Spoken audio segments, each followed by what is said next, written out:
네, 헌법재판소의 변론 종결 이후 2주가 지났지만 윤 대통령의 탄핵 선고 늦어지고 있습니다. 심사숙고 중인 현재 상황에 이목이 집중되고 있죠. 정치 한수 임명진 전 자유한국당 비대위원장, 서른 전 더불어민주당 의원과 현안 살펴보겠습니다. 안녕하십니까? 네, 안녕하세요. 네. 오랜만에 나오셨으니까 네. 최근에 있었던 이슈부터 좀 전반적으로 좀 짚고 가죠.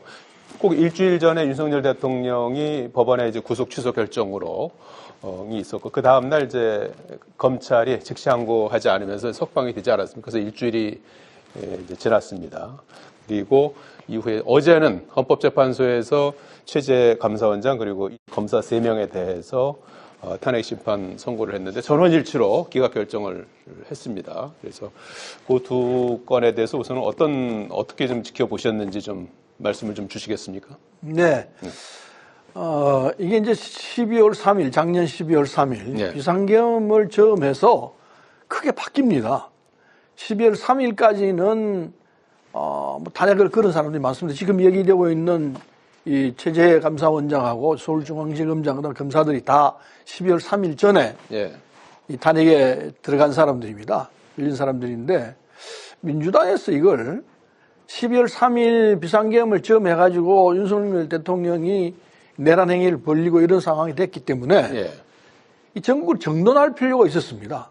타겟을 확실하게 윤석열 대통령으로 정하고 예. 나머지 부분들은 과감하게 풀어내는 작업을 했었어요 말이에요. 그 탄핵을 막 걸어놨지 않습니까? 예. 그래서 윤석열 대통령에 대한 이 탄핵하기 전에 제 같았으면은 12월 3일 이전에 있었던 탄핵 조건들, 지금 감사원장과 그리고 서울중앙지검장, 우리 검사들, 예. 이 부분은 과감하게 탄핵 취소하겠다. 이렇게 나갔어야 돼요. 예. 그게 12월 3일과 그 전과 후의 차이점입니다. 예. 그걸 못하고 그러니까 그전에는 윤석열 대통령 지하에 모든 게 됐던 그 부분이거든요. 예. 근데 12월 3일 들어서 윤석열 대통령이 그 뒤에 이제 체포되고 구속되고 하는 이런 과정이 있었기 때문에 나머지 부분들 다 푼다. 이런 과감한 자체를 취했어야 돼요. 왜냐면은 그 자체가 다 윤석열 대통령의 지하에 예. 일테면은 그 영향하에서 이루어졌던 일들이기 때문에 예. 말하자면 우두머리가 내란 수개가 지금 체포되고 구속돼 있는 상황이기 때문에 나머지는 그냥 다 풀자. 예. 국제 안정을 위해서 예. 이런 과감한 조치를 했어야 되는데 예. 그걸 못했던 것이 제가 볼 때는 전략적 판단을 못한 부분이라고 생각해요. 예. 결과적으로 그것이 이제 기각까지 이어졌다 이렇게 이제 보신 것 같은데 사전에 처음부터 잘못했죠. 예? 그 무슨 탄핵감도 안 되는 사람들을 다 예. 탄핵은 그 민주당의 그 성급함, 뭐 조급함, 무식함 그게 문제죠. 예? 무슨 뭐 법무부 장관 아직 남았습니다만 뭐 째려봤다고 탄핵 지금 한 거 아니에요 지금. 예? 민주당이 행포를 부린 거죠. 뭐 나는 사필규정이라고 생각을 합니다. 그리고 그거에 대해서 민주당이 사과해야 됩니다. 사과 가지고 되질 않죠. 예. 책임져야지요 뭔가. 예. 예? 석 달 동안 90일 넘도록 지금 그 직을 못 하도록 한 거 아니에요? 그 중요한 그 직책에서 일하는 분들을. 예. 나는 사과 가지고도 부족하다고 생각합니다.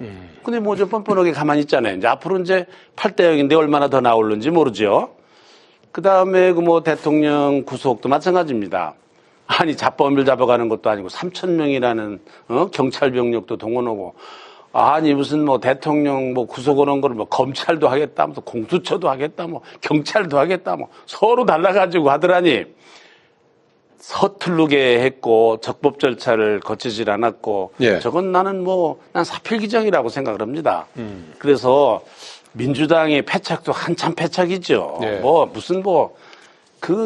그런 정도, 대통령이 탄핵됐으니까, 부속됐으니까 다 그렇게 풀어주겠다. 예. 그런 정도의 정치적 상상력이나 있는 사람들이 정치를 하면 괜찮게요? 예. 그런 생각조차 없는 사람들이 지금 제1야당 그것도 다수당으로 계속해서 지금 그 행패를 부르잖아요.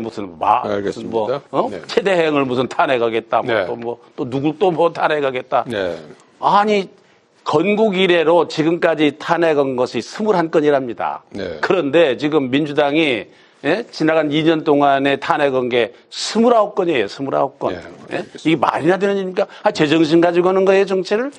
예? 자, 그렇게 된 상황이고, 네. 이제 윤석열 대통령 석방 됐고, 그리고 이제 어제 이제 헌재에서 네 건에 대해서 기각 결정이 나왔죠. 앞선 것까지 치면 이제까지 헌재에서 8건이 이제 기각이 된 그런 이제 상황인데, 중요한 거는 이제 오늘은 이제 윤석열 대통령 탄핵 심판 선고가 있을 것 같지 않아요. 이제 오후에 접어들었으니까. 그리고 아마 다음 주로 미뤄진 것이 아니냐 이런 전망이 나오고 있습니다. 그래서 일련의 이런 흐름 속에서 이제 윤석열 대통령의 탄핵 심판 선고는 언제 어떻게 될 것인가. 이게 이제 지금 가장 추미애 관심사인 것 같은데 어떻게 예상하십니까? 탄핵되는 게 상식이죠. 네.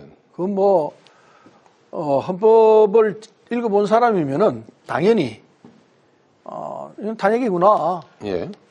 그리고 인용될 수밖에 없구나. 내란이구나. 여기까지는 다 합의가 될 거라고 생각합니다. 그래서 헌법에 딱 나와 있지 않습니까? 네. 비상계엄은 할 수는 있지만 대통령이 비상계엄 조건이 전시 및 이에 사변 또는 이에 준하는 상황 그렇게 무엇을 딱 박아놨어요.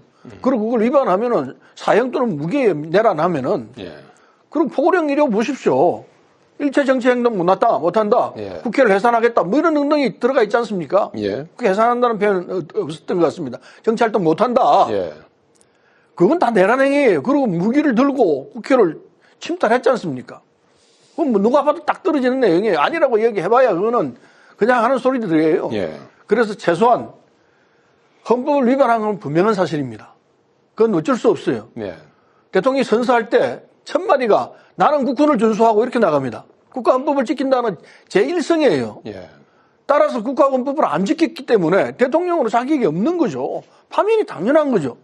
상식 중에 상식이죠. 예. 그래서 탄핵이 될 거라는 거는 의심할 여지가 없다고 생각하고 문제는 시간입니다. 네. 언제쯤 나올 것 같습니다. 빨리 해야 되는데 예.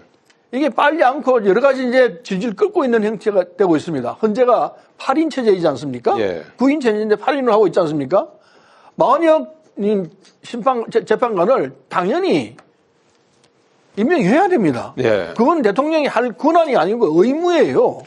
국회가 지명했으면은 예. 국회 가도록 헌법이 돼 있지 않습니까? 예. 3명을 국회가 지명하도록 돼 있는데 그건 당연히 다른 40개라는 사람이 범법 사실이나 다른 특별한 사안이 없으면은 예. 그거는 의무적으로 해야 돼요. 대통령이 임명을 해야 하는 겁니다. 예. 안 하고 있으면은 이건 직무유기예요. 예. 저는 그렇게 봅니다. 개인적으로. 예. 따라서 지금 더군다나 헌재에서 결정을 내린 거 아닙니까? 헌재 결정을 내린 상황이기 때문에 더구나 지금 최대행이 헌재 결정을 존중하겠다고 예. 그랬습니다. 알겠습니다. 그것도 예. 안 하고 있어요. 예. 이건 심각한 잘못이에요. 다음 주에는 나올 수 있을까요? 윤 대통령 탄핵 심판 선고. 최소한 다음 주에는 나와야죠. 나와야 된다. 그 예상은 하기 다음 어렵더라고요. 주, 늦어도 다음 주에는 나올 거라 생각합니다. 그렇게 보죠. 파면될 거로 그렇게 하면 예상하죠. 되죠. 예. 이 회장님 어떻게 보십니까? 예. 헌법재판소에서도 윤석열 대통령 네. 탄핵권을 우선적으로 하겠다 그런 얘기를 하지 않았습니까? 예. 그럼에도 불구하고 지금까지 못하고 있잖아요. 서 의원님 주장대로라면 벌써 했어야죠. 그러니까 아직도 못하고 있는 거 보면 이 뭔가 문제가 있는 거죠. 예? 예. 저는 게 오늘쯤 할 걸로 안 이렇게 이제 됐잖아요. 예상을 그러니까 했죠. 어쨌든 난 굉장히 심각한 문제가 네. 내부적으로 있다고 생각합니다. 최소한도 무슨 8사람이 8사람은 그만두고 6사람만 서류 연연처럼 생각을 하면은 얼른 했었을 텐데 심판했을 텐데 안 하잖아요 지금 네. 못 하잖아요. 그러니까 안 하는 상당한 문제가 있다고 생각하고 그거는 결국은 그 절차상의 문제인 것 같아요. 예? 예. 나는 기각보다는 기각은 더 어려울 것 같고 한다고 그러면 각하가 더 이렇게 설득력 있다고 생각하는 거예요. 예. 예를 들면 탄핵을 국회에서 의결을 해서 보냈을 때 중요한 내용이 내란이었거든요. 예. 그러다가 또 뺐거든요, 그거를. 예? 그러면은 대개 지금 법학자들의 의견, 전문가들의 의견은 국회에서 재의결해야 된다는 거예요. 예. 지금 윤석열 대통령을 지금 석방한 것 중에 하나도 절차상의 그런 문제를 지금 문제 삼고 있잖아요. 예. 외국에도 보면 심순인가 누군가 분명하게 살인한 사람이 살인한 것이 분명한데 절차상의 문제, 증거의 불법 수집 문제 이런 것 때문에 문제가 되지 않았습니까? 그러니까 이게 법으로 말하면은 절차상의 문제도 상당히 중요하게 생각하는 것 같아요. 예. 그래서 뭐 많은 사람들이 이게 뭐 저렇게 뭐 아마 탄핵에 인용이 될 거다 뭐 그렇게 생각을 했지만 지금 헌법재판소에서 이렇게 추천거리는 거 보면 그 문제를 상당히 고민하는 것 같고 물론 뭐 4월 18일 전까지는 해야죠. 왜냐하면 두 사람이 물러나게 되니까 임기가 끝나니까 그러면 다시 임명할 수 있는 상황이 상당히 어려운 것 같아요. 그러나 상당히 진통은 겪을 거로 저는 생각합니다. 예. 근데 저는 지금 이 헌재가 거의 결정하고 있다 생각합니다. 왜냐하면 아까 말씀드린 대로 헌법책을 읽어본 사람은 이건 무조건 탄핵이구나 이렇게 나올 수밖에 없는데 그 전문가들이 그걸 모르고 하는 그건 없습니다. 뭐 이 국민의힘에 있는 유수한 사람들 만나서 개인적으로 물어보면 탄핵될 수밖에 없지 합니다. 누구나.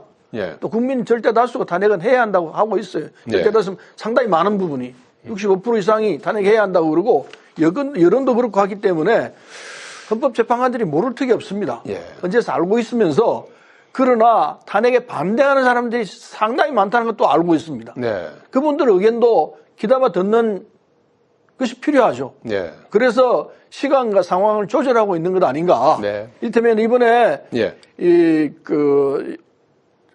중앙지검장하고 감사원장을 탄핵을 기각시킨 것도 일종의 분위기 잡는 부분 아닐까 이런 생각도 해봅니다. 개인적인 판단으로. 무슨 뜻이죠?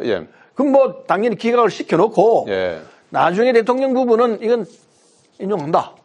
이렇게 나가야 앞뒤가 맞을 거라는 생각에서 헌재에서는 지금 준비하고 있을 뿐이지 상황을 보고 있을 따릅니다. 난 그렇게 보고 지금 있습니다. 어제 기각 결과에 대해서 국민의힘은 뭐 이재명 대표 사과 요구하고 지금 계류 중인 한덕수 총리 박성재 법무장관 탄핵 수출을 철회해야 된다 이렇게 이제 목소리를 높였고 민주당은 어제 판결문에서 탄핵 그 남용과 관련해서 그 남용은 아니다 이제 이렇게 판결문에 적시한 것을 이제 부각하면서 헌재 탄핵 심판 선고 기일을 이제 압박하고 있는 그런 모양새입니다. 그래서 두 분께서 정치계 이제 대선배님으로서 지금 상황에 대해 정치권에 좀 당부라고 그럴까요? 좀 부탁하고 싶은 말씀이 있다면 어떤 말씀을 좀 해주고 싶으신지요? 대통령 탄핵 문제가 더 중요한 문제 아니겠어요? 그거는 이제 헌법재판소에 넘어갔으니까 이제 그분들이 여러 가지 생각을 하지 않겠어요? 아까 뭐 설 의원님이 다 뭐 법을 잘하는 사람들이라 그러는데 법을 잘하니까 이제 절차법 같은 것도 상당히 생각을 하죠. 이게 사실은 흠이 없는 판결이 나와야 돼요. 그렇지 않으면 이게 후폭풍이 만만치 않을 거거든요. 이제 그러니까 저는 이렇게 생각해요. 그러니까 제일 중요한 탄핵의 문제는 지금 현안의 문제는 대통령 탄핵 문제인데 그거는 헌법재판소에 좀 미뤄두고 제발 좀 쓸데없는 거 무슨 뭐 법무부 장관이 째려봤다고 무슨 탄핵 그것만 뭐 탄핵 그런 사유는 거 하지 아니죠. 말고 그건 아니고. 좀 이제는 민생에 좀 집중했으면 좋겠어요. 그 민생협의 모처럼 만들었는데 뭐 때문에 또 안 하고 또 이러잖아요. 그러지 말고 민생 우선 말로는 그렇게 얘기를 하는데 지금 민생이 정말로 어렵거든요. 그리고 이거 야당이 협력을 안 하면 안 되는 지금 상황이잖아요. 그러니까 야당도 이제 그만 정치적인 이제 그 탄핵 얘기 좀 제발 좀 그만하고 아주 지겨워 죽겠어요. 이제 탄핵 얘기 좀 그만하고 이제 좀 민생에 좀 집중하는 그런 얘기를 좀 여야가 했으면 좋겠어요. 저도 민생에 좀 그 부분은 집중해달라. 동의하는데요. 그러니까 12월 3일 이래로 전국 상황이 완전히 바뀌었지 않습니까? 그래서 여당이 아니고 야당인 것 같고 야당이 지금 여당 역할을 해야 될 사안입니다. 곧 대통령 선거도 있어야 될 터이고 그래서 이 민주당 입장에서는 전국을 책임지는 자세가 중요합니다. 그래서 아까 얘기했듯이 12월 3일 기점으로 해서 그전에 있었던 탄핵 부분은 과감하게 처리하겠다. 이렇게 나가면서 집권당의 자세, 집권당이 될 수권 정당으로 모습을 보여주는 것이 국민들에게 민주당 듬직하구나 이런 인상을 줬을 텐데 계속 지금 곧 이제 대통령 선거를 치러야 할 터인데 그에 대한 일종의 플랜이 없어요. 장기적인 국면을 보지 않고 그냥 눈앞에 있는 것만 문제를 보고 있는 겁니다. 그게 이제 민주당의 한계다라고 생각하는데 탄핵 심판 전이어서 지금 그런 뭐 조기 대선이라든지 이런 것들을 좀 염두에 두기가 어려운 지금이라도 지뢰 그렇게 하기는 어려운 12월 3일 아닌가요? 이후로 전국을 풀어가는 자세가 바뀌었어야 합니다. 엄청난 사건이 있었기 때문에 그래서 민주당의 자세가 중요한 건데 민주당의 자세가 하나도 바뀐 게 없어요. 예. 그래서 이게 집권당으로서의 자세가 되는 거냐? 집권당이 될 자세가 돼 있나? 이걸 국민들에게 지금 불안해하는 심정이 다 있는 거죠. 그래서 이재명 대표가 대통령이 돼서 국정을 이끌어갈까? 여기에 대한 확신이 안 서는 거예요, 국민들이. 네. 그걸 할 수 있어야 되는데 그걸 계속 놓치고 있어요. 네. 아까 말씀드린 대로 알겠습니다. 정국을 풀어가는 이런 자세를 보여야 되는데 그것도 예. 없고 예. 또 앞으로 된 비전도 안 변화된 보이고 모습. 네. 그냥 계속 싸우려고만 하고 예. 이거는 강자가 갖고 있는 자세가 아닌 거죠. 예. 이게 소 의원님 말씀이죠. 상식이거든요. 예. 저런 분이 야당 대표를 하셔야 되는데 이게 불행한 일입니다. 그런데 지금 야당 대표가 알겠습니다. 우리가 국민들이 예. 다 알잖아요. 지금 네. 무슨 뭐 저 사람의 관심은 자기 그 사법 리스크가 있는 거예요. 알겠습니다. 어떻게든 대통령 후보가 되겠다는 그 일념밖에 예. 없으니까 알겠습니다. 민생이 그 뭐가 없는 거죠. 예. 뭐 다 하시면서 그러세요. 예. 여기서 잠깐 시간이 뭐 죄송한데 한마디만 예. 꼭 드리고 싶습니다. 이재명 대표가 대통령이 되려면요. 예. 호흡을 길게 해야 돼요. 왜냐하면은 김대중 대통령은 71년도에 도전을 해서 예. 대통령에 알겠습니다. 후보로 나서가지고 97년도에 대통령이 되셨습니다. 26년 걸렸었습니다. 예. 73세에 그런 고난의 길을 걸었습니다. 사형선고도 받고. 그런데 이재명 대표는 단기 모든 걸 다 하려고 그러고 있어요. 이건 절대로 실패합니다. 호흡을 길게 해서 앞으로 상황을 보면서 자기를 낮추고 자기를 부리는 자세가 안 되고서는 국민들이 받아들이기 힘들 거예요. 예. 그 왜 이재명 대표가 왜 안 그러는지 다 하시면서 뭘 그러세요? 네. 자, 긴 호흡을 할 수가 있어요, 그분이 지금? 끝으로 오늘 있었던 거 잠깐 좀 여쭤보도록 하겠습니다. 시상목 권한대행이 명태균 특검법 거부권 행사 또 했습니다. 그 대행 체제에서만, 그러니까 최상목 대행만 8번째 거부권 행사가 됐습니다. 이 명태균 특검법은 아시는 것처럼 명태균 씨의 그 불법 허위 여론조사 관련해서 윤석열 대통령 부부가 관여했다는 의혹을 특검을 통해서 하자는 건데 이 거부권 행사 그 최상목 대표가 8번 거부권 행사한다 그렇게 생각하시지 말고 민주당이 거부권을 행사할 수밖에 없는 그런 비상식적인 법안을 네. 8번 냈다. 우리가 그렇게 얘기를 하셔야 돼요. 네. 그리고 그 지금 뭐 명태균 특검법도 지난번에 좀 말씀드렸습니다만은 우선 지금 수사 중인데 왜 그걸 또 특검을 합니까? 그리고 내용도 보니까 그 참 상식적으로 기상천외하더만요 보니까 무슨 지금 기소된 것도 뭐 특검이 지금 뭐 기소를 뭐 공소를 유지해야 된다든지 뭐 이런 전혀 뭐 상식이 맞지 않는 뭐 법에도 굉장히 어긋나는 우연적인 그런 요소가 있다는 거 아닙니까? 그리고 21년부터 23년까지 국민의힘이 했던 모든 선거를 다 보겠다. 아니 그렇게 하기로 말하면은 뭐 선거를 국민의힘만 치렀습니까? 아니 민주당도 같이 해야지. 21년부터 24년까지 네. 민주당 선거도 공천도 제대로 했는지 한번 봐야지요. 그 상식이 어긋나잖아요. 예. 저거는 뭐 최대행만이 아니라 누가 뭐 대통령 아니라 대행을 한다 하더라도 저거는 제2요구를 할 수밖에 없는 그런 법률이죠. 예. 저거 되면 큰일이죠, 나라가. 예. 예. 어쨌든 검찰에서 수사를 하고 있는 사안이죠. 엄정한 수사를 수사를 하겠다는 잘 거고요. 했으면은 예. 이런 결과가 나올 예. 턱이 없죠. 하고 수사를 있는데요, 엉망을 지금. 하고 수사를 엉망을 할 수밖에 없는 게 예. 그 국민의힘 의원들 걸려있는 사람 한두 사람입니까? 예. 전부 다 걸려있다도 과언이 아닐 겁니다. 굉장히 많은 의원들 그리고 관계자들이 걸려 있습니다. 그러니까 그쪽 입장에서는 절대로 이거 하면 안 되는 거죠. 그래서 그랬던 결국고 검찰이 제대로 수사를 했으면 절대로 그 명태균법이 특검이 나올 수가 없는데 알겠습니다. 검찰이 안 하니까 네. 할 수 없이 특검하자는 것 아니겠습니까? 재의결까지 이제 아마 시도할 것 같은데. 또 할 거예요. 난 예. 또 해야 한다 생각해요. 예. 특검을 또 걸어서 명태균 재의결에서 안 되더라도. 또 해야 합니다. 명태균은 불러내야 돼요. 불러내서 정확히 물어봐야 합니다. 예, 알겠습니다. 검사 잘못된 걸 그냥 덮어두는 네, 겁니까? 검찰이 지금 잘 안 한다고 그러시는데 그 예단하시지 말고 예? 대단 아니라 지금까지 예. 검찰이 검찰도 잘했으면 하고 이런 있는 상황이 올 수가 중인데요. 없죠. 하고 있는 중인데 좀 아, 두 기다려 분은- 보셔야지요. 예. 토론이 아주 뭐 끝으로 갈수록 더 열띠해지는 것 같은데 시간이 다 돼서 네, 여기서 네. 줄이겠습니다. 예, 고맙습니다. 네, 감사합니다. 고맙습니다.